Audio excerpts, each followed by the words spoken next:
Happy Thursday, gentlemen.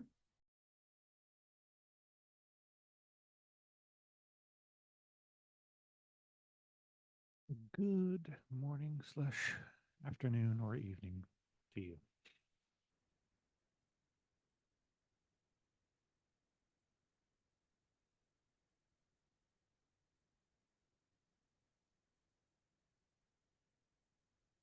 You look yellower than usual, Brandon. Did you change the lighting in your room? The camera just has to pick up what it wants to pick up. So if I do this, sometimes that'll change it. Okay, fair. Get something in there that has a color in it and it'll just adjust. Yeah.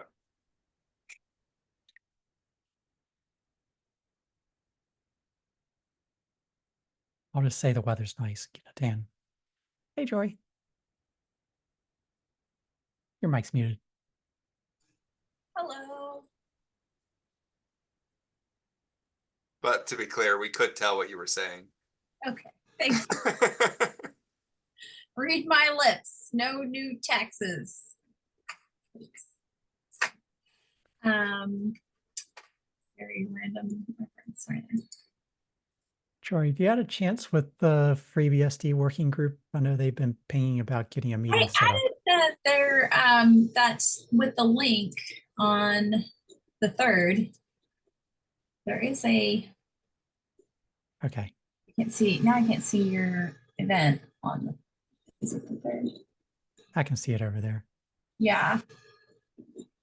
Was it just the 3rd that they wanted? They had like some kind of. Oh, so it's recurring. It is recurring. Why is it disappearing from my calendar? Oh, because I don't have your calendar turned on. That's why. Hello. Podman testing on FreeBSD office hours. And that is the 3rd, recurring weekly on Tuesdays until October 8th of 2024. Let me double check that it went on. And yeah, so it is there. I see the message in their channel. I'm just kind of going back and looking at it. They said the 2nd, which is Labor Day. Did they move it after a certain point? I don't know. Did they say? I thought it was on the 3rd. The 2nd, they have their image compatibility thing. Oh, that's at noon though, sorry. That's different working group, yeah. Okay, I'll just ping them in chat and get some clarification. I assume most of our projects are not meeting on Labor Day. Are you do we know if the image compatibility working group to meet on Labor Day? Image compatibility hadn't been meeting for a while. We are talking about getting a meeting up coming soon, and they're getting ready to propose the 2nd. We pushed it back a week. So we've left it on the calendar because we'll restart the meeting whenever we're ready. Okay. Shall I keep it on the 2nd then? Just you can delete the 2nd one since you're in there. Yeah. Just a second. Okay, yeah, making that clear. Okay,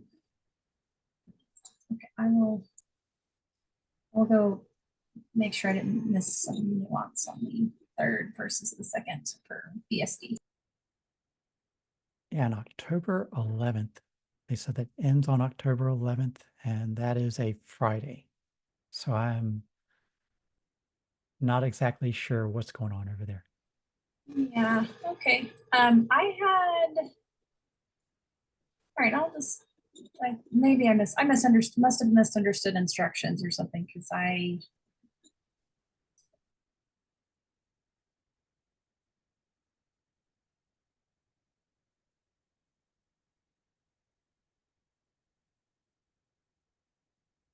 Now they do say every Tuesday, 5 p.m. UK time. So they might just be funny on picking calendar days for their message in Slack, but it does say Tuesday.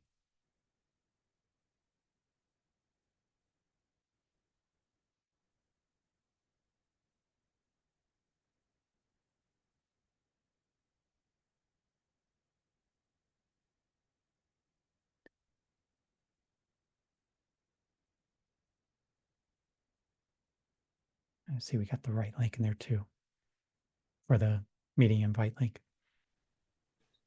Yeah, I'll just ask Alice to confirm. I think it's been Alice that's been pinging me a bunch. Yeah, no, she's but as she also pinged me privately and said it's all good. Yeah. So I'm just a tiny bit confused. Okay. If she told you all good, then you're all good. That was Tuesday. She said, "Oh, it's there. Thank you. All good." So I'm just gonna Yeah. double check privately really Yeah. quick. Slack with her that it's good. She was the one that pinged me on Tuesday at a certain point, like 10 o'clock in the morning, East Coast time. So if she pinged you after that and was happy, then you're all good. 10:24. Oh, it's because she was asking for the link, making sure the link was there and it had been added. And she said thanks. Okay. That was what I was double checking. We're all good. If I can take something off of your plate, it's even better. So And I will probably end up putting in my Slack profile at OCI like an email address because, you know, candidly, I have way too many project Slacks and that's not always the way to reach me. So I'll probably provide a little bit more like guidance for support so that the LF email address of yours shows up in the profile. We don't have that censored in Slack. So okay. We will It- probably have I will there's my personal email address, but I really will end up having the team inbox because we want the team supporting, not just Joy, but you don't want to be the one-stop shop for everything. well, that's a That was what Amy did. yeah, that's a recipe for disaster. So yeah. Oh, Amy was just commenting the other day. It's been so great not having Slack installed on things. I'm thinking she is living bliss right now. She is living her best life. We probably chat like every other day. So yeah, she's doing good. All right. Well, enough dilly-dallying. We should probably kick this meeting off here. People are chatting as soon as I start to say it. Yeah, Slack and not Teams. Definitely better for that. I will drop the HackMD link in here for anybody who wants to follow along. And the first one on the HackMD agenda here was someone saying, hey, could we do an image spec release? I think it's just Tiana and I on that one right now.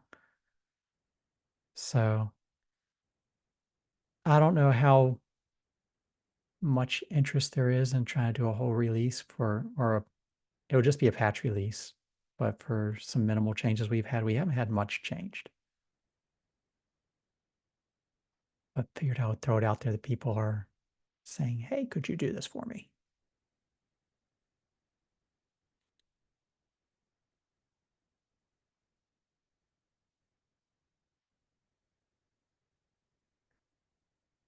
And here, for anybody curious, is the list of all the commits that have come in since we did our last release.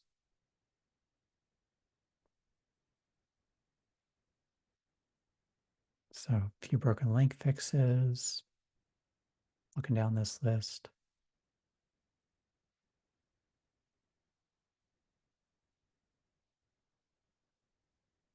Go version changes.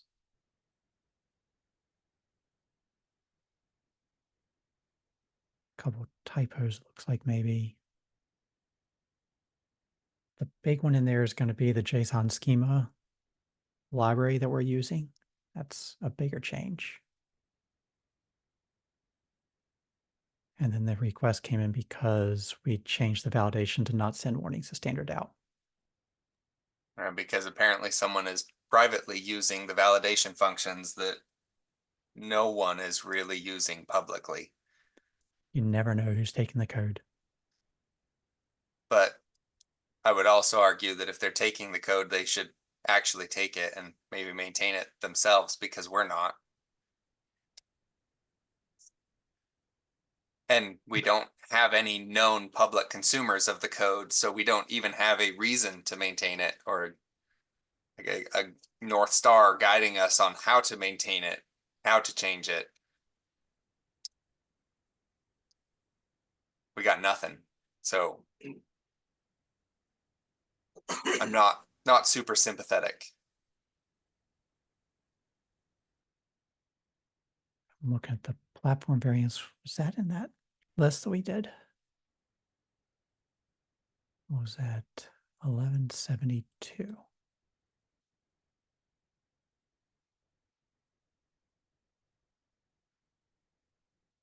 Okay. I think Tina and Rob is kind of pulling your strings on that one because you've got the platform variant one in there, but that's minimal as well. Yeah, I didn't see that as an actual spec change, but more as a clarification of the implications of the spec as written, Yeah. making explicit what was implicit previously.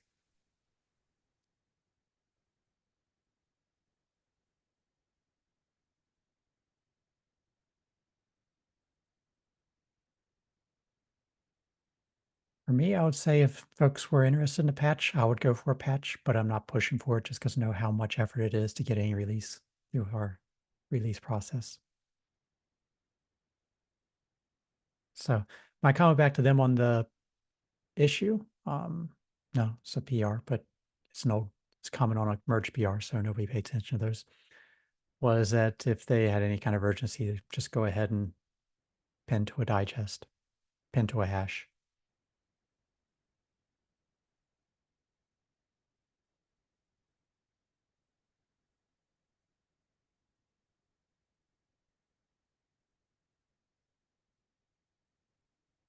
All right. Guess no other thoughts on that one. Quiet group today, as always. No strong opinions for me. Next one might get a little more interest. This one, distribution spec issue 550.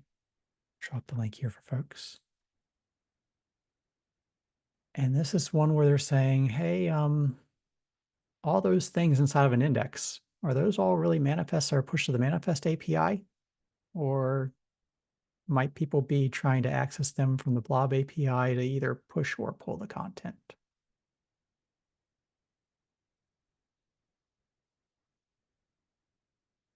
We don't have Mike here yet. Mike would usually be having a heart attack right about now. That's where I would start stressing him out talking about this stuff.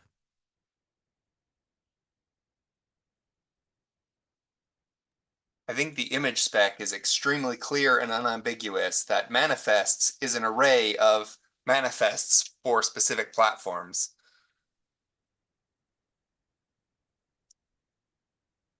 So I think if there's an ambiguity here, it's distribution spec ambiguity, but frankly, I don't know whether it makes sense for the distribution spec to say more about what the image spec already says.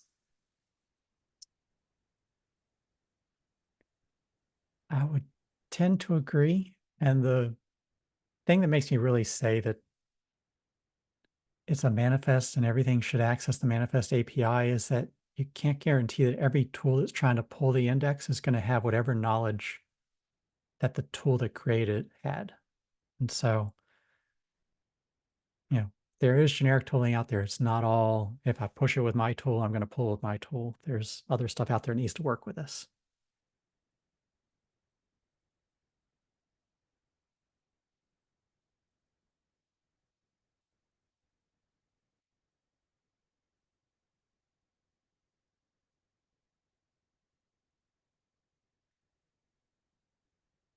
And if I take a second, I might be able to find some of my own code or some of the code out there that does.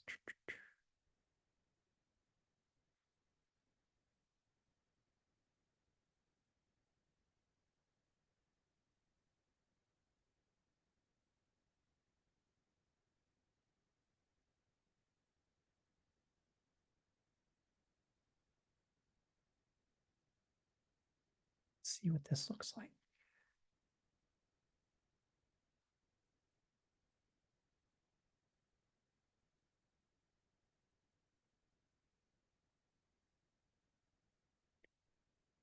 Yeah, I will send you one, Tianon, that you and I like. I would love to see it. It is the build kit cache. If you can reproduce it today, I would love to yell at people. It's people have been yelled at, and I think they changed it, but it is an opt-in to use the new one. By default, it does not use it. What's the Explorer interface? OCI.dag.dev. That's what I'm looking for.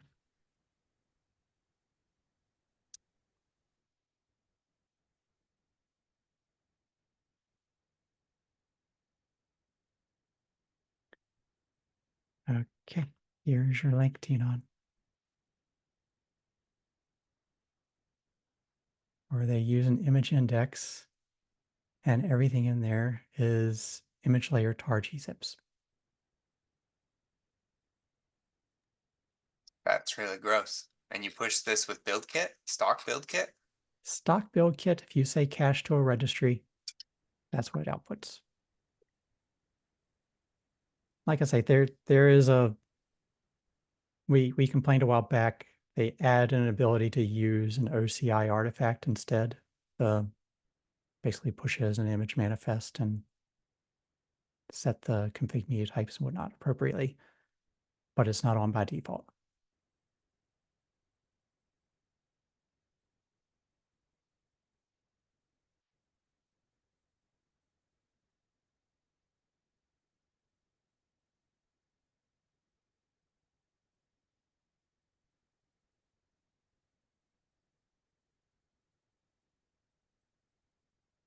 There were many back and forths on this. I think there was an issue on build kit back when this was going on, and you can imagine those discussions.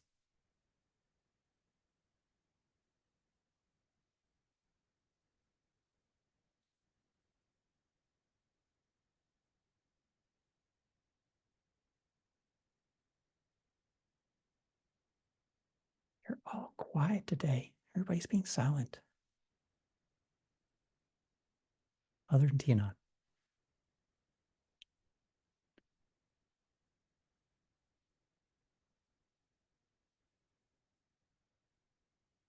All right, any other thoughts on 550? Otherwise, we'll fly right through these and wrap it up early again.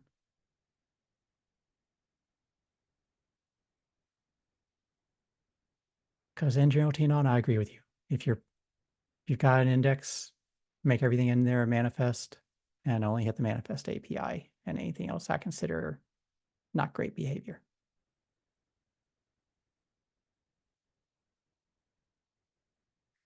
All right, last one then. Fly right through these, deleting by tag. We don't have distribution spec maintainers on here today, so this gets a little complicated. But deleting by tag, I'm not positive what they're looking for.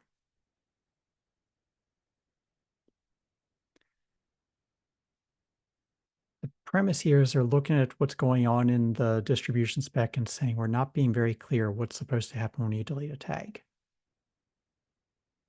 And my own take is I feel like a big issue is we're just not clear on what a tag is. Because if we define a tag as a pointer, and that is done in some other Geb issues, and I think a lot of us have said that in various places, but never in the spec. If you define a tag as a pointer to an object, then to me, whether you delete the pointer or the object itself, the behavior feels like it's much more apparent between the two. If you delete the object itself, every pointer just goes away. If you delete the pointer, the object itself is still there. Other pointers might still be pointing to it. Alternatively, the registry returns an error and says, no, things point to this, you can't delete it. Yeah, whether things allow you to do that. And he copied and pasted that in there where it's, registries may implement deletion or they may disable it. They may include tag deletion. They may only support deletion on certain methods. So entirely up to registries, whether and how they do it.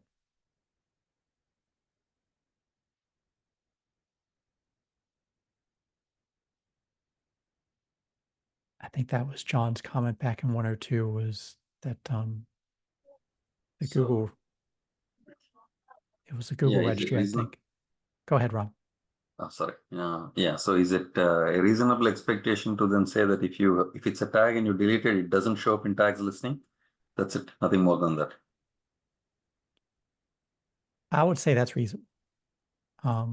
Beyond that, other things could happen. So I don't want to put text in there that says these other things won't happen. But to say that this is what will happen, I feel like that's a safer place for us. Yeah, it's like this is the only guarantee that the spec says is this one thing is going to happen. Other things may.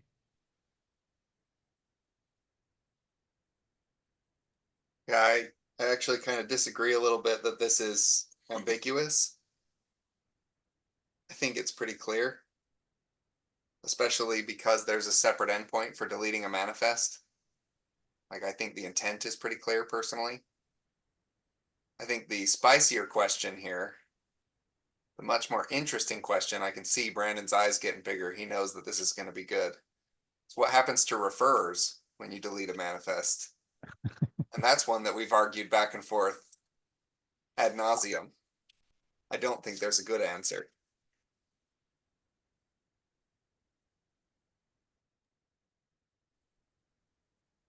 Personally, I consider refers eligible to be cleaned up when you delete the manifest that they all point to. Yeah. I'm trying to say garbage collection without saying garbage collection. I'm not going to put it in the spec because garbage collection. But kind But of my own thought in practice, that's kind of my expectation is that yeah. if you have a registry that has the manifest and the refers to the manifest and you delete the manifest, I would not be surprised if the refers to it got cleaned up. Yeah. As a client, it is not reasonable for you to expect that if you delete the manifest, that its refers will still be accessible afterwards. Correct. That makes sense. On the flip side, if someone pushes refers and there's no other reference to those refers, no tag point to the refer, something like that, I wouldn't. So if there is another reference to the refer, I would think that a registry probably wants to keep them around just because there is a tag point to the refer. Yeah. And to Rom's point in chat that he likes broken links, like I think that interpretation allows you as a registry operator to make that determination and allow the broken links and keep the broken links. It is reasonable for them to still be accessible. It's just not reasonable for a client to expect that they're still accessible. In the general case. We have to walk all around this issue.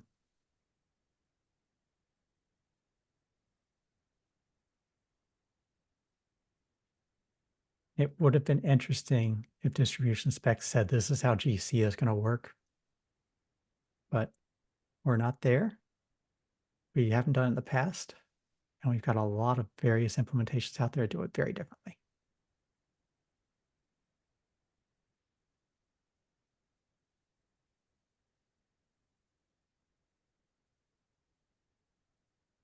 Yeah, I think going in the direction you're talking about, Rom, there is a value to having a registry that does support having refers pointing to objects that don't exist.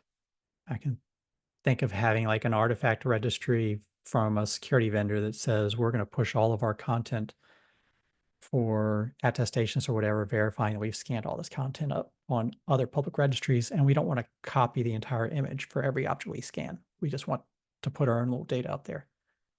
So there are use cases where I feel like people could make a registry that supports this.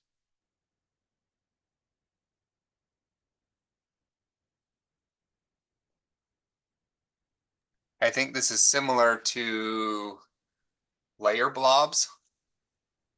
On some registries, if you delete the last manifest that references a layer blob, that layer will be deleted. And on some registries, that blob is not deleted. And so it's unclear from the spec whether the expectation for clients is that if they actually want to delete something, that they need to walk all the way down and try and delete all the things and hope that that doesn't have side effects on other objects referencing those things.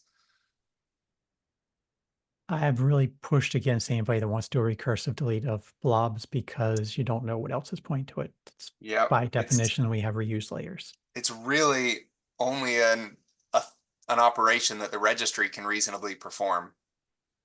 Yeah. But we've shied away from the registry performing much of anything other than dumb storage.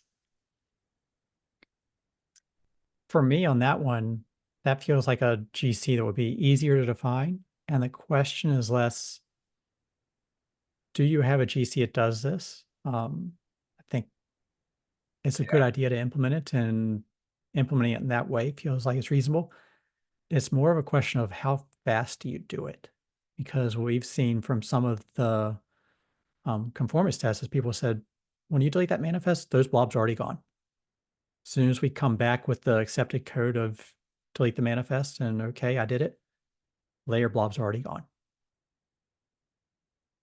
And so we usually have a test that goes through and says, delete the manifest, now delete all the blobs. We get to the blob and it's like, nope, that's already gone.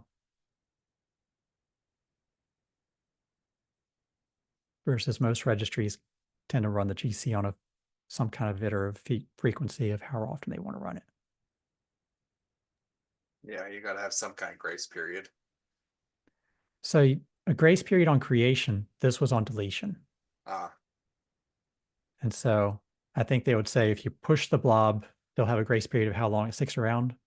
But as soon as you delete that manifest, boom, blob gone. Yeah. Unless it was referenced by something else. That's probably how my container backed registry works. I wrote a registry front end that uses container D as its backend storage, which works pretty well. But the way that container D's garbage collection works, if you don't have a lease, which are typically time limited, or some other object connected to something, it is immediately ripe for deletion and or deleted.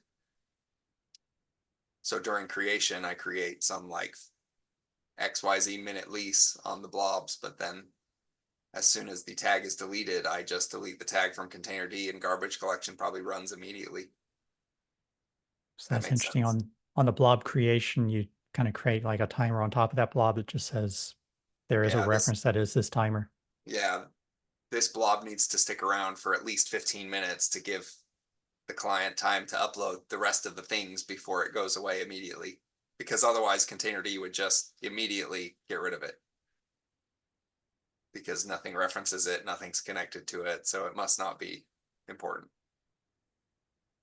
Whereas in a normal container D client, the way that you would handle this for something like loading a tarball, you create a lease that lasts the duration of your load process, not just time limited.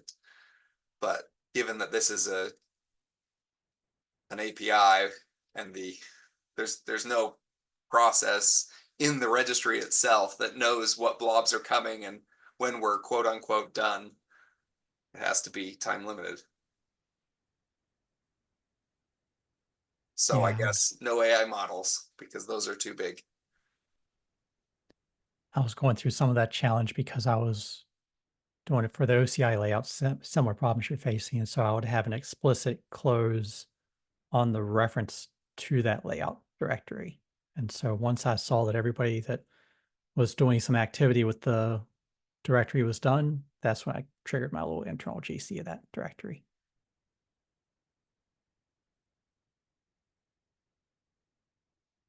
But I like the lease idea is interesting. It's kind of just like this extra reference. Yeah, it took me a while to wrap my head around it, but I like it. It makes sense.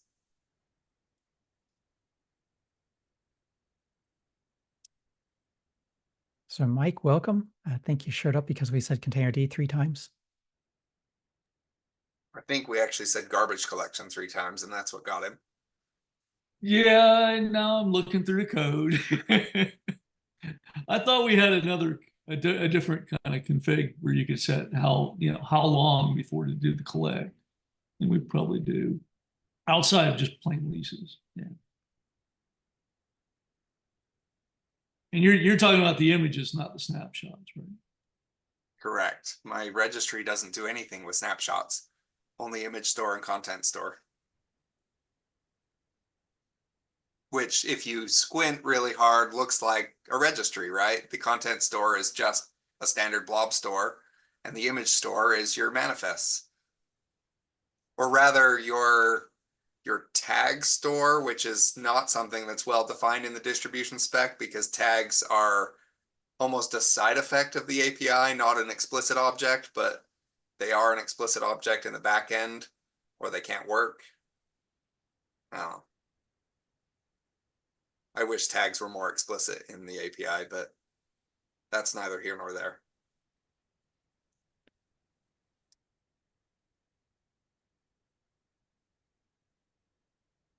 So Mike, I went ahead and dropped the link. We've been chatting about 551 distribution spec.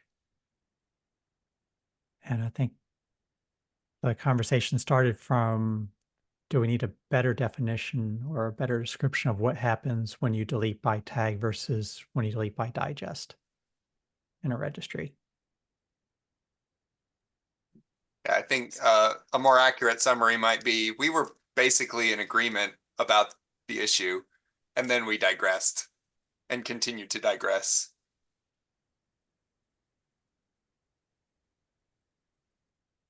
That's when you know it's a good meeting.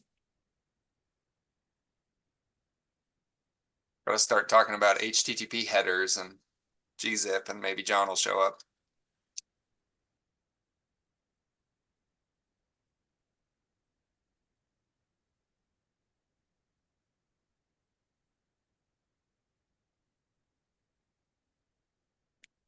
I'm still leaning toward updating the definition. I don't know if you've had a chance to look at this one, Mike, probably not, but I'm leaning toward, should we improve the definition of what a tag is? Because right now the definition that we have in distribution spec is a custom human readable manifest identifier. I mean, I feel like every word in there except identifier makes enough sense to me. Identifier feels like it could be the object itself that the tag is, or what we all know is that it's more like a pointer or a symbolic link to the underlying manifest.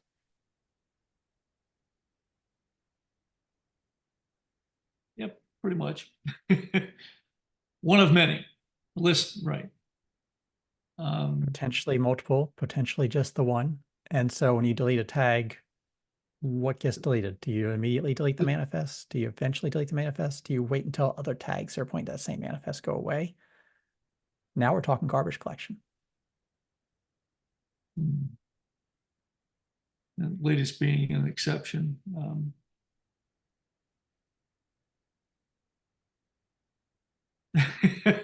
How much detail do we want to actually get into on tags? I'm not sure.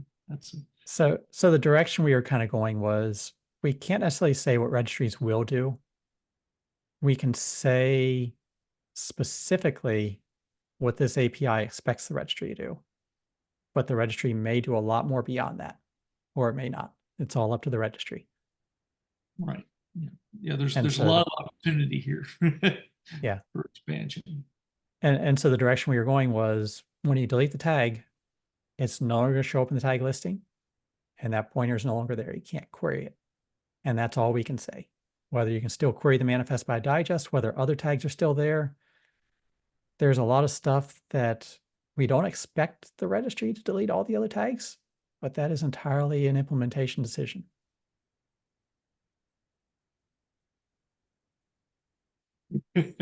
Do I have to push a latest tag to be able to query a latest tag?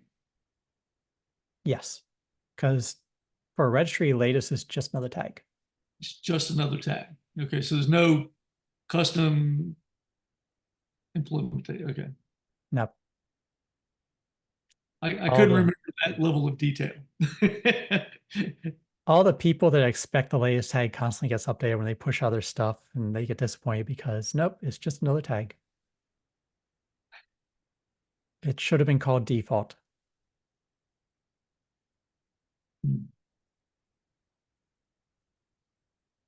So what does the client do if I request latest? Because latest is the default. So what if I what if I actually tag my pull with latest?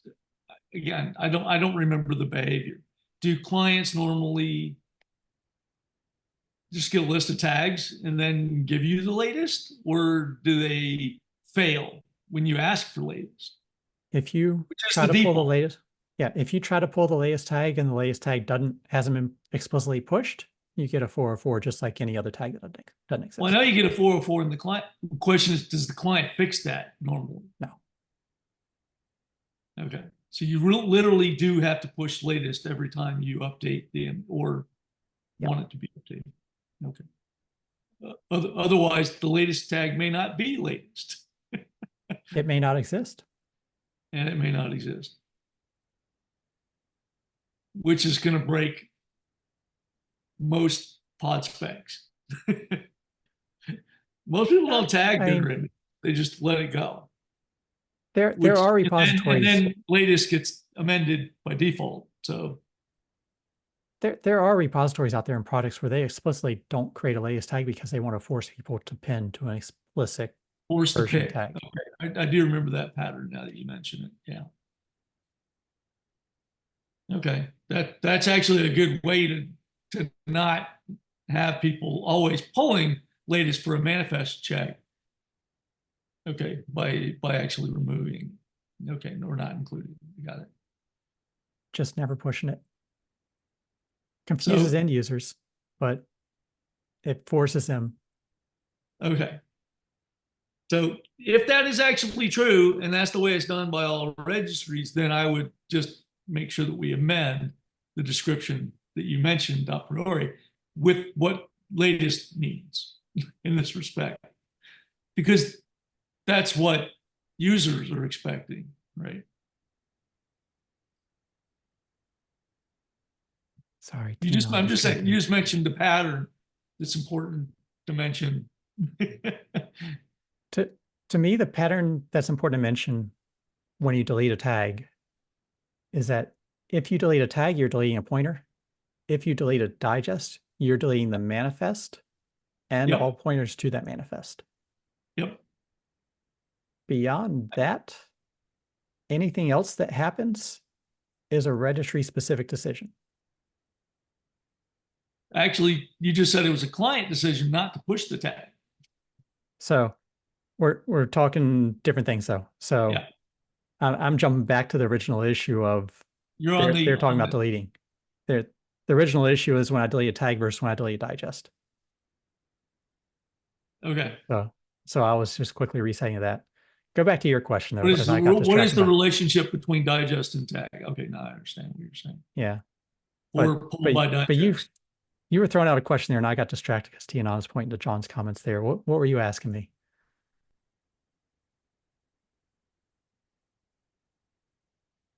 Or should I read John's comments?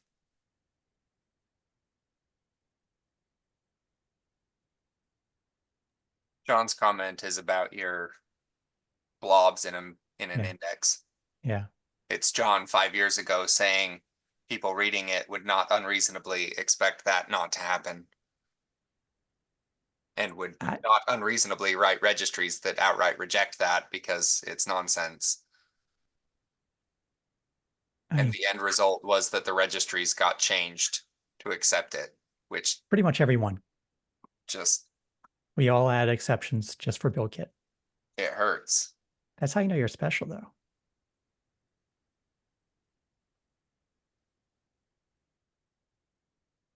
Sorry, Mike, we're now jumping back to issue that's fine. 550.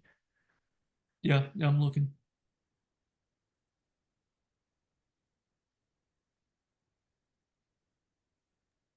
I went and ribbed the build team, but I felt bad ribbing them without doing my homework and looking for the issue and found the issue, and then I was sad. So that is the build kit issue. Okay. Yeah.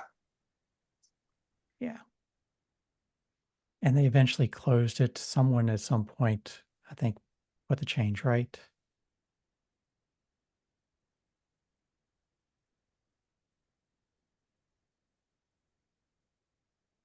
Hmm.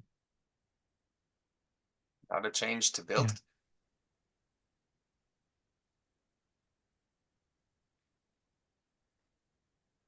Okay, is that 2251 support cache with an image manifest layout? Yeah. So they, I believe, fixed it in this.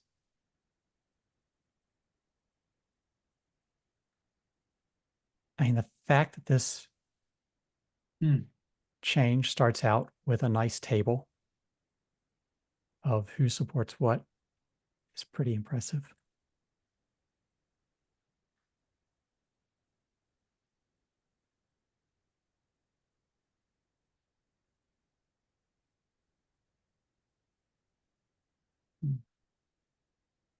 And release 0.1.2 apparently fixes it.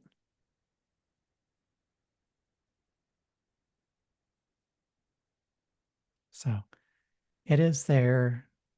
I don't think it's the default, but yeah, it is possible to do it the right way.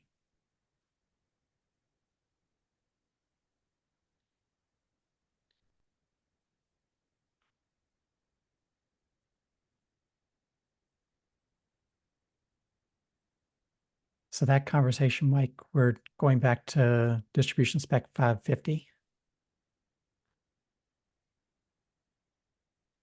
And that one was talking about, should someone expect all the entries inside of an OCI index to be a manifest? Accessed from the manifest API.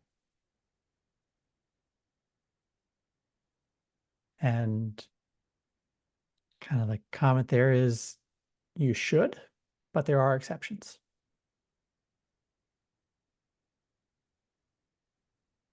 You're just talking about verifying the platform index, basically.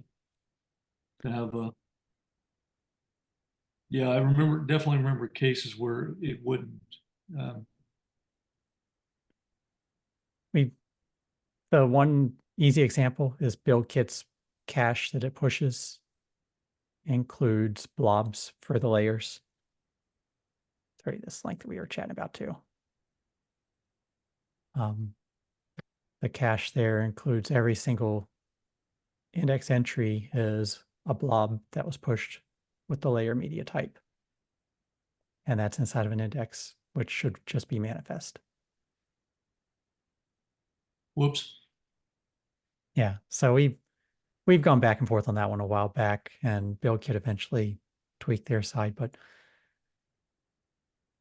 it's not the default. Yeah. At least put it in an annotation. Just kidding.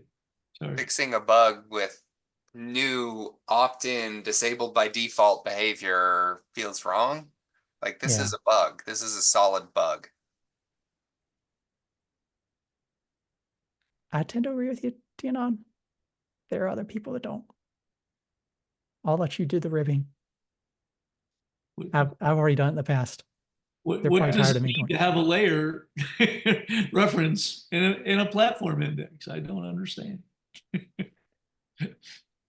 Yeah, I've started a thread. I'm not going to hold my breath, but I am going to raise it. Yeah.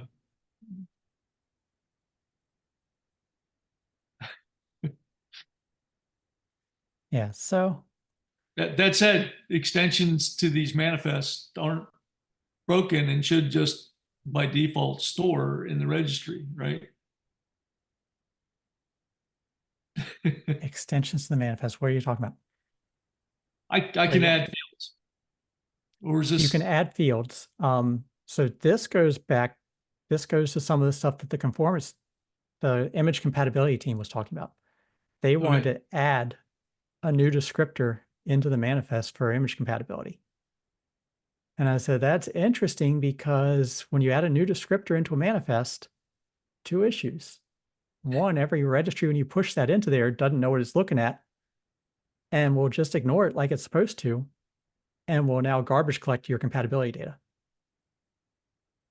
And two, anybody that has tooling in there that copies an image from one to another that doesn't know about that new descriptor is going to ignore it. And so they'll copy the image across one registry to another without your compatibility data.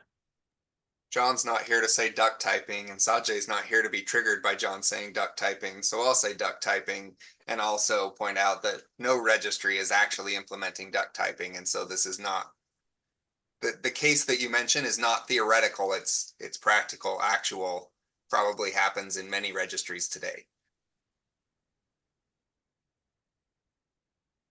I think they comment that they tested with Zot and Reg client and that my concerns were right in there. And I was like, well, yeah, no, because my concerns were thinking about my own code. So there was a good reason I had that concern.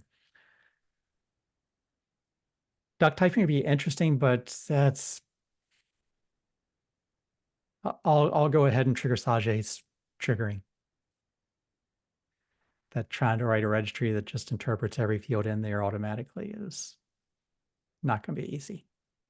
Yeah, and is that every field of every blob or just every field of every manifest pushed to the manifest's endpoint? Where do you stop? Any field inside of the manifest that you push to the manifest endpoint, I think is where they're going. And as you go through that though, you know, we've got config and layers right now in image manifest, and you start putting other things in there. How do you know when you should go in and look at it? What if it's not there? What if it points to a descriptor that doesn't exist? Do you now give a validation error that all the content isn't there? Yeah, for a field that most tools won't even read.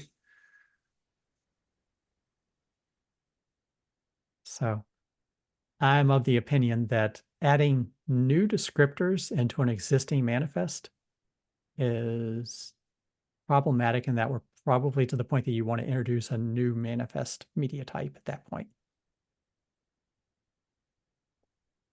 V2.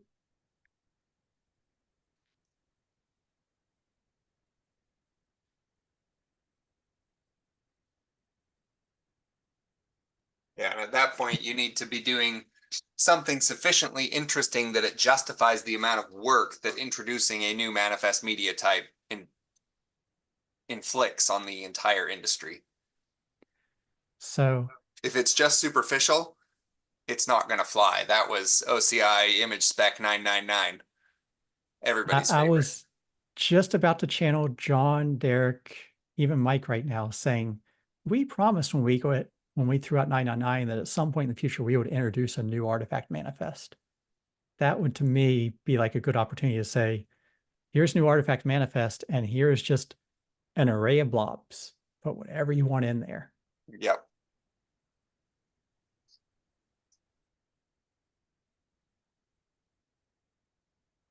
Mike, you smiled on that. I did channel you.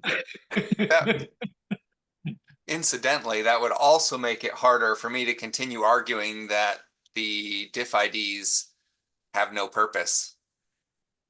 Because at that point you would have an unordered array of blobs and thus could not imply the layer ordering from the blob ordering necessarily. So, Necessarily, unless I you would had say- a fact that said that order. Yeah. I would say that would be a decision for each artifact type. And so Bingo. the Yep. spec doesn't imply the Either a ordering, but the Boolean or artifact type. not. Okay, Yeah. imagine BuildKit's provenance data. What if that could be part of the image itself and is thus children of the image? Those blobs are children of the image. How do you mix those with the layer blobs? You'd have to have some way to do so. different Have media you types. seen the new feature? Have you guys seen the new feature in Kubernetes? Oh, It made it. We finished OCI image volumes.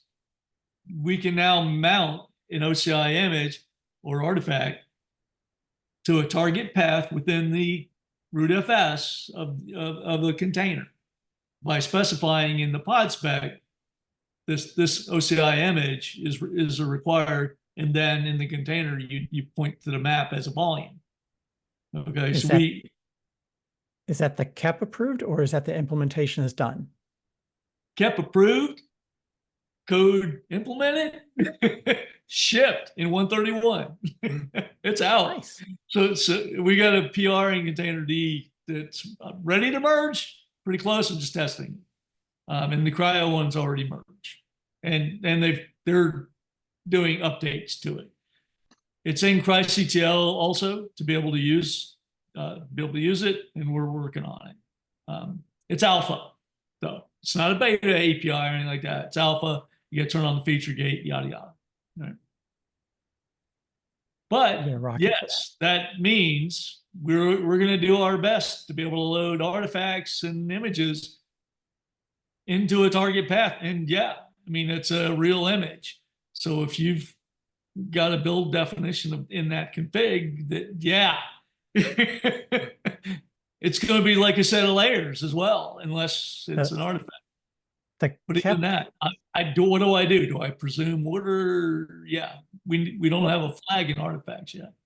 When I saw the KEP, they were saying just taking an image and mounting it as a volume, not an arbitrary artifact. Yeah. What is the difference between an image and an artifact on a pull request? Layers. Media types. Yeah. The media type of the layers. If you get to a layer that has a media type of text plain, how do you mount that in an image or in a container? How do you even layer that with the other layers?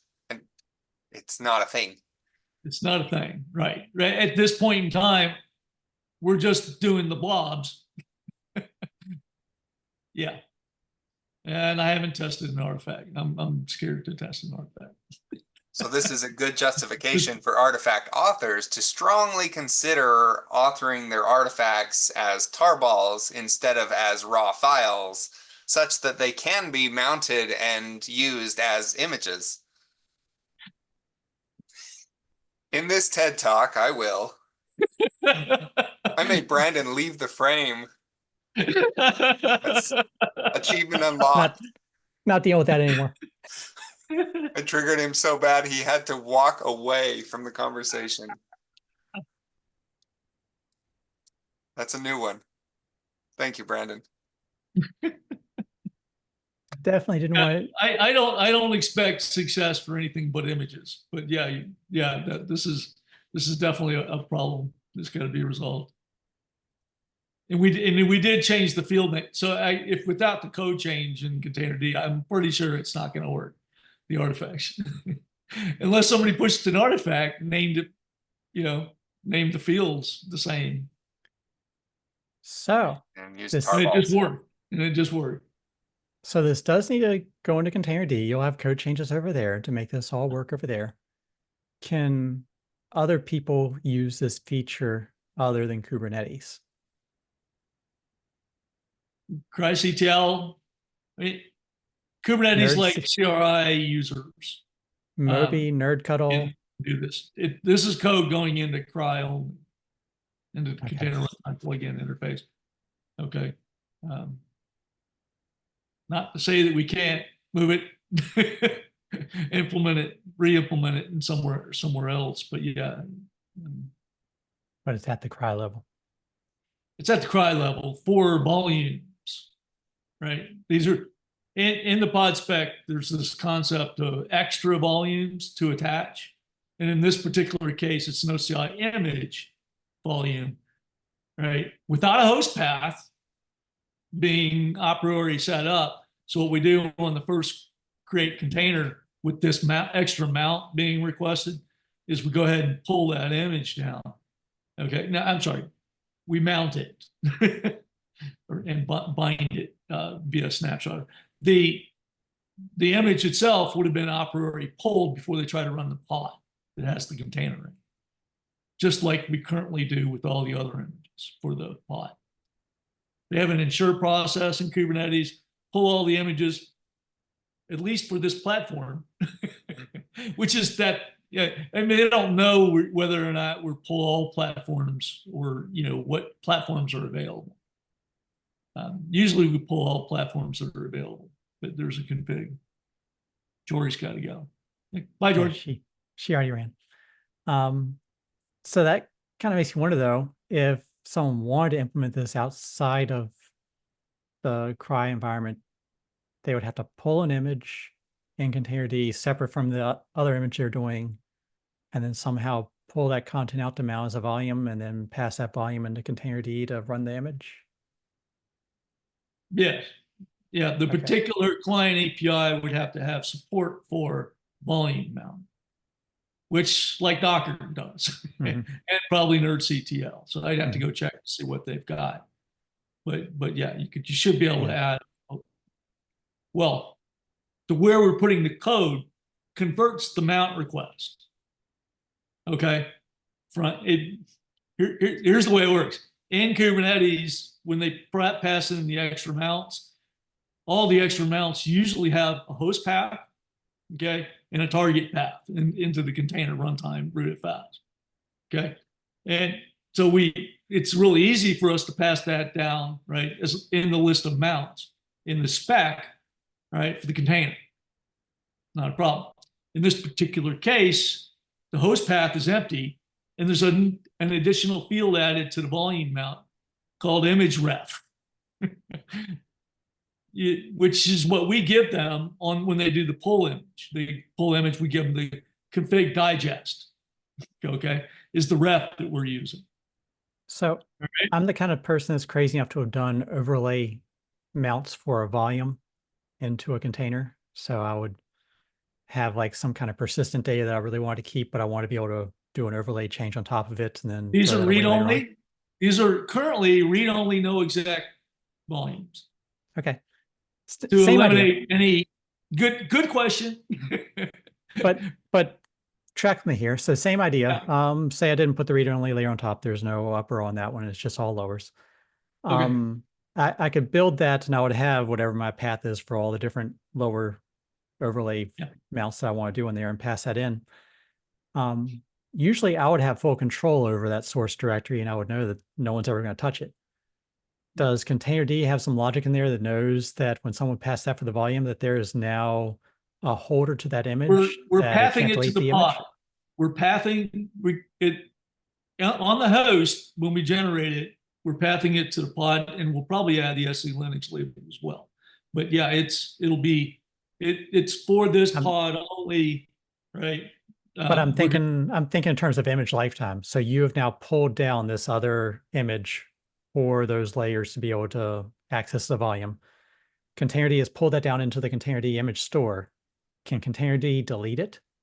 Or is there now some kind of hook in there that says this image that we pulled down is not running, but it is in active use, so don't delete it? As you mentioned leases, we also generate a lease. And you could generate a lease. And there are configs, Tina, to modify how the garbage collection happens. The default is the way you said, last leased out, we collect. But you can modify that. It's maybe the only Yeah, lease but- that I actually like. My registry on top of Containerd is, for all intents and purposes, just a Containerd client. Yeah. So it can't control that config. So I have to assume that it has the default behavior where it immediately deletes. So I have to use leases appropriately to keep track of content that I care about, which makes sense. Which is our preferred way, and that's what CRY does as well. When an image is pulled through one of the CRY APIs, we create a lease, we put it in the metadata store that this was an image that we pulled, not some accidental CTR -namespaces k8s.io, please push, pull this image and put it there. Now, we prefer still, if you want a CRY image like your client, right, use your own namespace and don't let anybody else touch that cache. And you should be doing that in your client too, Tina, and you should set a namespace so there's no mixing. Unless you wanted that to happen. Yeah, part of the goal for that registry is that you can mix if you want to. So that you could point the registry at a pre-existing namespace that you're using and say, pull an image from one node to another. So you've got multiple Kubernetes nodes and you want to transmit images between them. If one of them has pulled it, another one could pull it straight from that first node. That's one of the intended use cases. So the namespace is already something you can specify when you're running it. Okay, fair. I thought about making it part of the repository paths so that you have like namespace / image name, but that felt like probably too much. Just an FYI heads up, every beyond the default snapshot or every runtime handler has the option of configuring a different snapshot. So you may be snapshotting with a different file system, for example, and it might be lazy. So just a heads up, something to think about. I don't believe in lazy loading snapshotters, so that's not a problem for me. There you go. And so overlay only, you're good, right? But if Well, you need block, Overlay and doesn't sometimes- matter. Like the default use case for me is a containerd instance that doesn't even have the necessary operating system permissions to create an overlay mount in the first place. just So block only. Yeah. any attempt of using a snapshotter would fail Okay. anyways. It's content only. Content. All right, makes sense. But it should work fine on a containerd instance that does have more of those things, as long as they're not. And as long as the default's Lazy configured. Yep. Yeah, we don't allow blocking in the runtime handlers, non-default, but that something to think about. It's going to become more important as people use different snapshotters, different file system types, block versus overlay, for example, right? In major clouds like Oz, it's going to be a big issue. So GKE. Sorry. Brandon's pointing out we're out of time, and I've Oh. got to drop too. Sweet. That was subtle of me, but yeah, I did. So yeah, I prefer Brandon. Now let's let the index not be inclusive of all of the manifests that are defined. I shouldn't have to build for every version of Windows, right? And push every single one on every single image. You want the sparse index. I think on the Yeah. platform index, yes. I think it still needs to be sparse. There, But then that There means have the been discussions. clients have to be accepting of, okay, fine. That platform, even though defined in the platform index, that manifest isn't there. So I can't match to that platform field. And again, reasoning, it's going to expand the number of platform switches that you're going to be doing on, not just based on OX type and version, which is being but this is added. specifically the image creators deciding which ones they want to create. And so Yeah. if they create it and they shipped it, the sparse manifest was coming out for mirror operators. It said, we're going to copy this image over, and we don't have these 12 platforms in our environment, so we don't want to copy down the S390 code since we don't have any mainframes in our environment. And So- does that mean, can I delete the S390 version and not break what does it mean on validation, right? So officially, we had to add the text of the spec a while back to allow sparse manifest, not to allow sparse manifest, but to allow registries to validate, because sparse manifests were okay. already allowed. And so we had to update the spec to say, this stuff is already allowed, but if you don't, Right. if you're a registry that validates content, here's the error code to please return back to the end user. Oh, yeah, that's fine. Saying what the error code should be when it is validated is different to me. Yeah. Than not allowing it to be. It was always allowed in the spec, and that was the problem we had, because someone was saying, hey, I want to do this, and none of the registries are allowing it. And we're like, well, let's at least update the spec to be clear that if you're going to validate, here's the error code, and that way we're a little more clear that you don't have to validate. Okay, good. I like that. Okay. So, yeah. The right. distribution project has someone that's been trying to get sparse manifest approved for years now. So Oh, that's been okay. sitting over there as a PR that's been on the works for a bit. Okay. Sorry, didn't know. All right. Everybody's dropping like flies. Time to go. All right. Have a great rest of your week. All right. Bye, guys. Take care, man. Cheers. Cheers.